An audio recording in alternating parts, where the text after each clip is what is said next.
대표님 안녕하세요. 네, 안녕하세요. 차인원의 종교 대표 박기민입니다. 네, 오늘은 저희가 라벤더를 조금 네. 소개를 해보려고 하는데요. 네, 맞습니다. 라벤더 소개도 있지만 네. 라벤더를 실패하시는 분들이 생각보다 많이 계시더라고요. 네, 맞습니다. 사실 저도 조금 실패 아닌 실패를 하고 있고 네. 이 라벤더 축제가 요즘에 또 많이 이루어지는데 네. 그런 곳에서도 이게 좀 실패하는 경우가 많아서 네. 오늘은 이 라벤더를 실패하는 원인에 대해서 좀 알아보고 네. 이제 구독자님들께 어떻게 하면 또 좀 잘 키울 수 있을지 네. 이런 내용을 한번 담아보면 좋을 것 같아요. 네, 맞습니다. 그 라벤더 같은 경우는 이미 많이 네. 심어져 있어서 오늘 이제 공동구매도 진행을 하지만 네. 공동구매하는 상품에 대해서는 그냥 이런 게 간다라고만 간략하게 말씀을 드리고 네, 보통 이제 저희가 카시님과 같이 하는 공동구매 같은 경우에는 늘 화분으로 샘플을 만들었어요. 네. 근데 화분으로 키우기는 어렵지 않은데 네. 야외에서 키우기는 조금 어려운 점들을 겪으시는 고객들이 많아서 네, 오늘은 이 공동구매 상품 소개보다는 네, 어떻게 심고 어떻게 관리하는지를 조금 더 네. 집중적으로 설명을 해드리겠습니다. 네. 그래서 이론적으로 조금 살펴보고 네. 이따 진짜 실제로 마당에 가가지고 네. 저희가 어떻게 심으면 네. 건강하게 키울 수 있는지도 한번 보면 네. 좋을 것 같아요. 네, 맞습니다. 네. 지금 일단 간략하게 이제 공동구매 내용에 대해서 설명을 드리면 네. 지금 보시면 라벤더가 총 4종입니다. 네, 지금 보시면 엘레강스 퍼플하고 네, 비첸차, 그 네. 다음에 히드코트, 그 다음에 딥퍼플 이렇게 4가지 품종으로 구분이 되어 있는데 네, 좀 더 진하고 네. 좀 더 작게 크고 이 네. 차이만 있어요. 아. 거의. 네, 육안으로는 사실은 옆에서 바로 대조하지 않으면 구분하기는 쉽지 않아서 이 사진이나 소개 네. 같은 경우는 저희 페이지나 아니면 이제 편집을 통해서 설명을 해드리는 걸로 하고요. 네, 그리고 상품은 이제 상품 공동구매에 대한 내용도 제가 항상 맞습니다. 더보기란에 정확하게 좀 자세하게 네. 적어 놓도록 할게요. 네, 이렇게 이색 포트의 상품으로 갈 거고 네, 영상 촬영 시점보다는 네. 조금 늦게 발송이 되기 때문에 네. 지금은 이제 5월 말로 넘어가고 있어서 네, 지금 보시는 것보다는 많이 위로 자라 있을 확률이 높습니다. 네. 그러니까 또 품종별로 이제 조금 성장을 시작하는 애도 있고, 네, 네, 얘가 뭐죠? 지금 이 친구가 라벤스 딥퍼플입니다. 딥퍼플. 네. 요거만 조금 작고 나머지는 그래도 한 비슷한 사이즈고 네, 벌써 맞습니다. 꽃이 이제 필 준비를 하고 있네요. 네, 네. 네. 그래서 요걸로 간다고만 생각을 해주시고 네. 오늘은 이제 라벤더 케어, 관리 네. 이거에 대해서 좀 집중적으로 다뤄보도록 할게요. 네.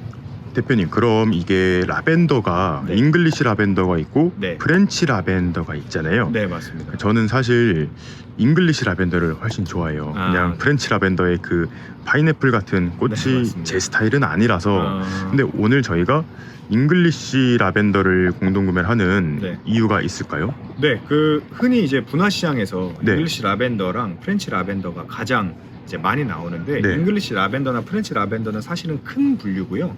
그 하위로 이제 많은 품종들이 있죠. 잉글리시 네. 라벤더가 4가지 품종을 하는 것처럼. 네, 근데 프렌치 라벤더는 기본적으로 월동이 안 됩니다. 전 몰랐어요. 네. 다 강한 줄 알았는데. 프렌치 라벤더는 영하 8도, 아. 7도가 마지노선이기 때문에 진짜 제주 빼고는 사실은 힘들다고 보셔야 되고 네, 잉글리시 라벤더는 추위로는 거의 문제가 없어요. 네. 거의 문제가 없고 이파리도 은청색이 나고 은회색이라고 보는 게 더 맞겠죠. 네. 이런 이파리가 색깔이 이제 추울 때는 나기 때문에 네, 마당에 심는 분들을 위주로 오늘은 다룰 거라서 네. 월동에 강한 잉글리시 라벤더를 준비를 했습니다. 네. 그러면 이제 잉글리시 라벤더 네, 죽이는 원인을 한번 네. 살펴보도록 하겠습니다. 알겠습니다.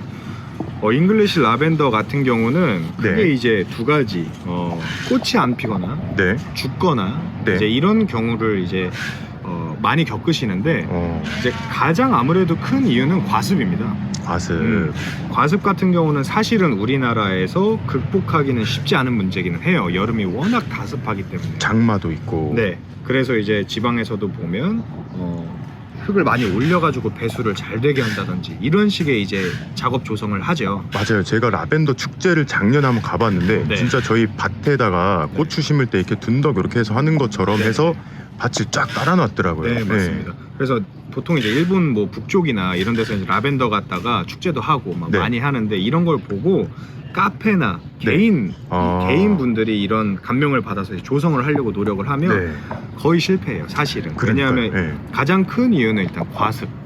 과습이나 아니면 토지의 대기의 습도가 너무 많거나. 네. 근데 대기의 습도는 저희가 컨트롤할 수 있는 부분이 아니기 때문에 그러니까 어쩔 수 없죠. 네, 식재 간격이나 아. 전지를 통해서 이제 작업을 해줘야 되고요. 네. 그런 다음에 이제 토양 과습 같은 경우에는 네네. 이제 토양의 배수 환경을 조금 아주 적극적으로 배수가 잘 되게끔 조성을 해서 심어야 되겠죠. 그러니까 저희가 이제 공중 습도를 뭐 네. 장마 때 낮춰줄 수는 네, 없으니까 맞습니다. 차라리 심을 때 네. 조금 더 물 빠짐이 좋게 하고 이렇게 해서 네, 극복을 맞습니다. 하는 이런 네. 방법으로. 네, 맞습니다. 그럼 과습 말고는 혹시 네. 또 주의할 점이 있을까요? 과습 말고 주의할 점은 이제 네. 개화에 대한 문제인데 개화가 안 되는 분들이 많아요. 네네. 개화가 안 되는 분들 같은 경우는 첫 번째는 너무 비옥한 토양일 경우. 오히려 비료 같은 네. 걸 그래서 상토로 심을 때도 무비상토가 좋고요. 아. 너무 비옥하면 이파리만 무성해지고 네. 꽃이 잘 안 피는 경향이 강합니다. 네, 그래서 그거를 주의를 첫 번째로 하셔야 되고 네. 그리고 두 번째로는 파란색 수국꽃을 보기 위해서 네. 토양을 산성으로 만들면 이 라벤더에는 안 좋아요. 그러니까 뭐 블루베리 상토 같은 거 아깝다고 네. 혹시 라벤더에 적용을 하거나 네, 혹시 좀 꽃색이 좋아질까 싶어서 심으면 맞습니다. 네. 산성일 경우에도 꽃이 잘 안 오고. 네, 그 다음에 세 번째로는 햇빛이 부족한 경우. 예. 햇빛이 부족한 경우는 이제 대부분의 이제 꽃이 피는 식물들에는 해당이 되는 얘기고요. 네. 또 하나는 이제 이 라벤더가 심을 때 이따 또 한번 설명을 드리겠지만 네. 크게 크면 네. 굵은 가지들이 보기 싫게 튀어나오는 경우가 있죠. 맞아요. 근데 이 굵은 가지들을 강전지를 하면 예. 라벤더 같은 경우는 새순을 틔우지 않는 경우가 굉장히 많습니다. 지금 보셨는지 모르지만 제가 홍천에 라벤더 작년부터 키우고 있는데 네. 너무 잘 컸어요. 근데 윗부분이 죽은 줄 알고 너무 보기 싫으니까 네네. 밑둥부터 다 잘라버렸거든요. 네, 이파리 이상한 거 나오고 잘 나오지도 않더라고요. 맞습니다. 그래서 좀 걱정인데 네. 강전지를 하면 안 되는구나. 네, 이거는 네. 항상 약전지를 1년에 2번 정도 해주시는 게 가장 좋은 방법이라고 네. 생각이 되고 이것도 이따 심을 때 네, 심을 때 한 번 더 설명을 자세하게. 드리겠습니다. 네. 그럼 이따가 저희가 가지치기도 배워보긴 하겠지만 네. 혹시 꽃대 관리는 따로 해줘야 되는 걸까요? 가지치기에 대해서는 이따가 자세하게 설명을 하고 이 꽃은 네. 뭐 사계장미나 앞서 네. 진행했던 부들레아처럼 네. 데드 헤딩이라고 하는데 네. 치든 꽃을 머리만 꽃대만 잘라주시면 네. 재개화하는 습성이 있어요. 다만 이제 그 재개화를 한다는 게 일정하지는 않고요. 네. 재개화를 촉진시킬 확률이 높아지기 때문에 여유가 되신다면 잘라주시는 게 훨씬 좋죠. 영양분도 조금 축적을 하고. 네, 맞습니다. 그러니까 오늘 처음 알았어요. 이게 꽃대만 잘라준다고 저도 표현을 많이 했거든요. 수국도 그렇고 장미도 그렇고 네. 그거를 데드 헤딩이라고 이제 전문 용어로 이렇게 한다고 합니다. 네. 그럼 저희 이제 식자로 한번 가볼까요? 네, 식재한물로 가서 좀 더 자세하게 설명을 드리도록 하겠습니다. 네. 자, 이렇게 라벤더를 심어보기 위해서 네. 여기 대표님 댁 마당인가요? 네, 저희 부모님 댁 마당입니다. 네, 너무 예쁘게 꾸며놓으셔갖고 저 맨날 오면 구경하는 곳인데 여기다가 이제 심기 위해서 어떤 처리를 조금 네. 하셨는지 설명 좀 부탁드릴게요. 일단은 뒤에 보시면 아시겠지만 잔디가 원래 있던 자리여서 네. 잔디가 있는 공간만 파내고 심게 되면 네. 안 좋아요. 안 좋고 예를 들어서 그 밑에 잔디가 뭐 조금이라도 햇빛을 못 봐서 죽게 된다. 이게 자랐을 때 그러면 이 잔디가 죽으면서 가스가 나와가지고 이 식물한테 영향을 미치거든요. 네. 잔디는 좀 깊게 네. 해서 뿌리채 빼냈고 그러니까 저도 잔디 아까 캐시는 거 봤지만 생각보다 뿌리가 밑에까지 깊게 맞습니다. 내려오더라고요. 한 그래서 거의 반뼘 정도 뿌리가 네. 내려와 있어서 네. 그거를 일단 캐는 작업을 먼저 했고 네. 펄라이트가 섞인 네. 무비상토와 그다음에 마사토를 네. 마사토 비중을 훨씬 많이 해서 한 7대3 네. 정도로 섞어가지고 그리고 상토도 펄라이트가 많은 걸로 했어요. 펄라이트가 많아야 이제 배수가 잘 되기 때문에. 혹시 이제 펄라이트가 없으면 마사나 이제 뭐 맞습니다. 산야초 이런 걸 대용해도 네. 되는 거죠. 그래서 지금 보시면 살짝 이제 올라와 있는 곳이에요. 지금 물이 조금이라도 더 빠지게 잘 하기 위해서. 보이실지 모르겠지만 저희가 선택을 할 때 이 네. 화단 자체가 지금 약간 이렇게 올라온 밭처럼 그런 화단이기 때문에 네. 물 빠짐이 되게 좋을 것 같아요. 네, 그래서 그렇게 준비를 했고 여기서 이제 라벤더를 네. 이렇게만 보면 너무 듬성듬성 심어져 있으니까 그러니까요. 이게 너무 어설픈 거 아니냐 이렇게 생각하실 수도 있어요. 제가 작년에 네. 이 정도로 심었거든요. 네, 그랬더니 너무 옆으로 많이 커가지고 네. 벌써 그래서 1년도 안 됐는데. 그래서 라벤더는 그 폭이 최소 30에서 40은 자라는. 최소 30에서 40cm 간격 두고. 네, 맞습니다. 그래서 이 간격을 둬야 너무 네. 깊게 놓으면 아까 말씀드렸다시피 과습에 약하기 때문에 네. 통풍이 잘 안 되면 과습이 오겠죠. 그렇죠. 그래서 미리 간격을 좀 넓게, 네, 간격을 넓게 심는다는 거를 좀 참고를 해주시면 네. 좋을 것 같아요. 이 대부분 이제 정원을 하시는 분들이 네. 상품 자체가 작고 네. 공간은 좀 있다 보니까 뭐가- 빽빽하게 욕심을 내시는 거예요. 네, 제가 네. 그랬어요. 네. 근데 그거는 이제 식물을 위한 일은 아니기 때문에 네. 특히 라벤더는 또 과습에 약한 품종이니까. 그러니까 아까 저희가 말씀드렸던 그 대기 습도 네. 이거 공중 습도는 저희가 어떻게 못하니까 네. 컸을 때 네, 이렇게 좀 간격이 있어야 네, 바람도 잘 통하고 네. 더 이쁠 것 같아요. 좀 맞습니다. 잘 크다 보니까. 네. 그래서 당해에는 좀 어설프더라도 내년, 내후년을 위해서 넓은 간격으로 식재를 한다는 점을 꼭 네. 참고를 해주시면 좋을 것 네, 같습니다. 제가 작년에 진짜 심어봤는데 딱 네. 요만한 거 심었거든요. 네, 가을 되니까 한 진짜 3배, 4배까지 맞습니다. 커지더라고요. 네, 네, 맞아요. 그래서 너무 빽빽하게 안 심으시면 좋을 네. 것 같아요. 네. 그럼 지금부터 이제 심어볼 텐데 네, 지금 보시면 다 뿌리가 이렇게 돌아 있어서 네. 이거를 살짝 끊어만 주는 거죠. 털는 살짝 것이 끊어만 아니라. 주는 거예요. 네.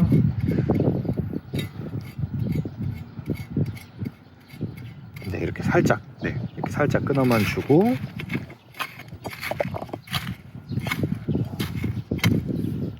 배수가 잘 빠지게 지금 흙을 네. 해놓은 상태에서 그냥 10cm는 뭐 심기가 네. 워낙 편해서 네. 이렇게 먼저 일단 가로 심어주고요. 네. 한 번 더 덮어줄 겁니다. 네.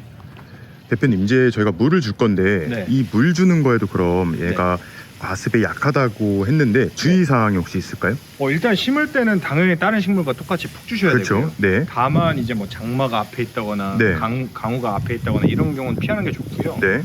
한번 활착이 되기 전까지는 네. 그래도 이틀에 한 번씩은 물을 주셔야 돼요. 아직은 뿌리가 흙에 안 돌았기 때문에 이제 그래서 이틀에 한 번. 2, 3주 정도가 지났다 네. 하면은 그때부터는 한 일주일에 한 번 정도, 아. 일주일에 한 번 정도 과습에 못 견디는 거지 물을 싫어하는 게 아니기 때문에 네.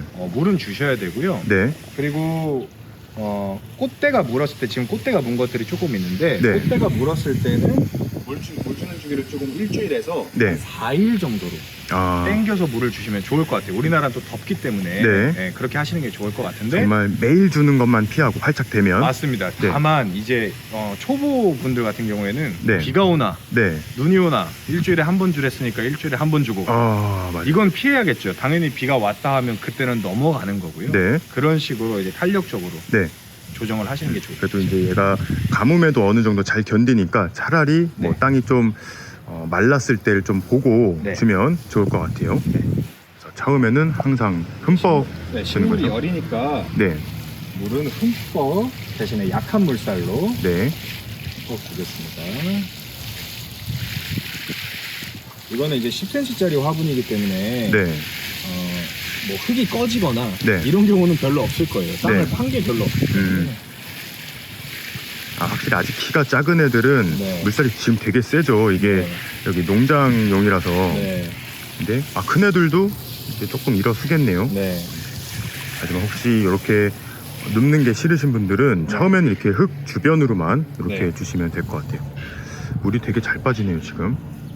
네, 지금 물을 준 상태인데요. 네. 지금 아까 물을 주는 장면에 이제 잡혔을지 모르겠지만 물이 밑으로 막 쏟아졌어요. 네, 이렇게 막 다 흐르고. 그러니까 장마가 올 때 이런 효과를, 그러니까 물이 좀 빠지게, 물이 좀 내려가게 하기 위해서 이렇게 살짝 네네. 과습에 약하기 때문에. 얘가 한 20cm 이렇게 높이가 있다 보니까 그렇죠. 물도 잘 빠지고 네. 얘는 촉촉한 흙은 유지하고 네. 요거를 지금 저희가 목표로 한 거죠. 네, 맞습니다. 그래서 지금 이렇게 하면 10cm에서 많이 티는 안 나지만 네. 그럼에도 불구하고 좀 노출이 되죠. 네, 원래 있던 뿌리가 네, 노출이 되기 때문에 이 부분만 네. 이제 원래 뿌리 노출된 것만 가려주는 용도로 한 번 더. 네, 맞습니다. 이거는 이제 한두 번 물 주고 나면 이제 땅이 다 젖어가지고. 맞습니다. 네. 그러니까 억지로 막 네. 손으로 발로 다지려고 하는 노력을 네. 안 하는 게 훨씬 더 식물에 좋습니다. 아. 네. 이거는 화분 컨테이너 가드닝 할 때도 마찬가지고요. 네. 그럼 화분에서 심는 경우도 네. 이제 배수 좋게 해가지고 얘는 빛도 또 좋아야 되죠. 그렇죠. 빛이 많아야 네. 대화가 잘 되기 때문에 웃자라지도 않고. 네. 흙을 덮은 후에는 따로 물은 주지는 않고요. 따로 물은 주지 않고 다음 물 줄 때 그냥 물 주는 걸로. 네. 아, 혹시 영상을 좀 넘겨보시는 분들이 계실 것 같은데 네. 저희는 이게 비옥한 땅에서는 네. 꽃을 안 피니까 비료 네. 주시면 안 되고요. 네, 비료는 꼭 안 되고 네. 지금 이제 이렇게 심어 놓으면 네. 지금은 어설프지만 내년이 되면 빽빽하게 들어차겠죠. 네. 그럼 그때 이제 관리를 어떻게 하느냐가 굉장히 중요한데, 맞아요. 네, 그 라벤더는 기본적으로 전지를 해서 키워야 됩니다. 네. 동그랗게 키워야 잘 예쁘기 때문에. 그걸 몰랐어가지고. 네, 다만 이제 아까 말씀하신 것처럼 카시님이 겪은 것처럼 네. 가지가 굵은 가지가 막 튀어나오니까 네. 이게 보기 싫어서 이제 그런 가지를 잘라낼 경우에는 네. 강전지를 한 곳에서 새순이 안 트는 경우가 굉장히 많은 게 이 라벤더예요. 네. 라벤더에서 약전지, 지금 이건 작아서 이제 참고가 잘 안 되겠지만 이렇게 하나름 자랐을 때는 네. 한 3분의 2 정도만, 그러니까 동그랗게만 이발을 해준다, 미용을 해준다라는 느낌으로 이렇게 그러니까 잘라주시면 목대가 많이 남아 있어야 되는 거죠. 네, 목대가 많이 남아있게 잘라주시는 게 좋고, 네. 1년에 2번 전지를 하는 게 가장 좋습니다. 맞아요. 이른 봄과 그 다음에 늦가을에 꽃 지고 해주는 게. 이제 활동되기 전에 한번 또. 네, 맞습니다. 그리고 여름에 우리나라 같은 경우에 유난히 이제 과습한 지역이어서 네. 꽃이 지고 한여름에 네. 한여름에 이제 장마가 앞에 두고 있다 네. 했을 땐, 장마가 막 연이어서 온다 했을 때는 그때도 전지를 한번 해주시면 통풍이 훨씬 잘 되니까 네. 과습에 썩을 확률이 훨씬 더 줄어들겠죠. 네. 마찬가지로 이제 겨울도 마찬가지인데 네. 겨울에 대부분 이제 이게 월동에는 강하지만 네. 경기도 아주 극북부나 어쨌든 식물은 네. 온도가 정해져 있어도 네. 생물이기 때문에 개체마다 조금 차이가 있어서 네. 예방하기 위해서 보온 덮개를 하죠. 네. 네, 보온 덮개를 할 때 뭐 매트를 쓰기도 하고 부직포를 쓰기도 하고 지프를 쓰기도 하고 하는데 네. 이건 과습에 약해요. 맞아요. 과습에 약하기 때문에 자갈이나 네. 이렇게 통풍이 가능한 것들, 네. 공간이 충분히 확보가 되는 것들로 어. 덮어주시는 게 겨울을 가장 잘 나고 썩지도 않고 네. 동해도 안 입을 수 있는 가장 좋은 방법이라고 아, 생각합니다. 그럼 혹시 이제 저도 홍천에 쓰기도 하지만 네. 그 풀 나는 거 막기 위해서 네. 뭐 제초 매트라든지 비닐 같은 거 이렇게 씌우는 분들이 계실 것 같은데 그게 그렇죠. 피해야 되는 거죠? 네, 그거는 피하는 게 좋다고 생각을 하는 거죠. 왜냐하면 비닐 같은 경우는 습을 잡아두고 있으니까. 네네네. 습을 잡아두고 있으면 썩기 때문에 아. 뿌리가 그런 건 좀 피하고 네. 자갈이나 이런 걸로 오히려 싹 덮어주시는 게. 뭐 제초가 좀 힘드신 분들을 뭐 네. 깔고 싶으시다면 네. 차라리 통기가 잘 되는 그런 것들은 괜찮으니까 그렇죠. 자갈이라든지 뭐 장식돌 네, 이런 걸로 하시면 네. 될 것 같아요. 맞습니다. 네. 오늘 이렇게 라벤더 한번 심어보면서 네. 잘 키우는 방법 한번 알아봤는데요. 네. 너무 좋은 말씀 해주셔서 감사합니다. 네, 제가 너무 라벤더가 이제 과습에 죽이시는 분들이 많다 보니까 네. 겁만 들인 것 같아서 네. 조금 걱정이기는 한데, 이렇게 심으면 충분히 잘 살 수 있고 네. 또한 잘 살고 있는 걸 이제 카시님 유튜브를 통해서 보여드릴 테니까 네. 이거를 꼭 참고하셔서 라벤더란 좋은 식물을 정원에 활용할 수 있도록 하시면 네. 좋을 것 같습니다. 감사합니다. 네. 감사합니다. 감사합니다.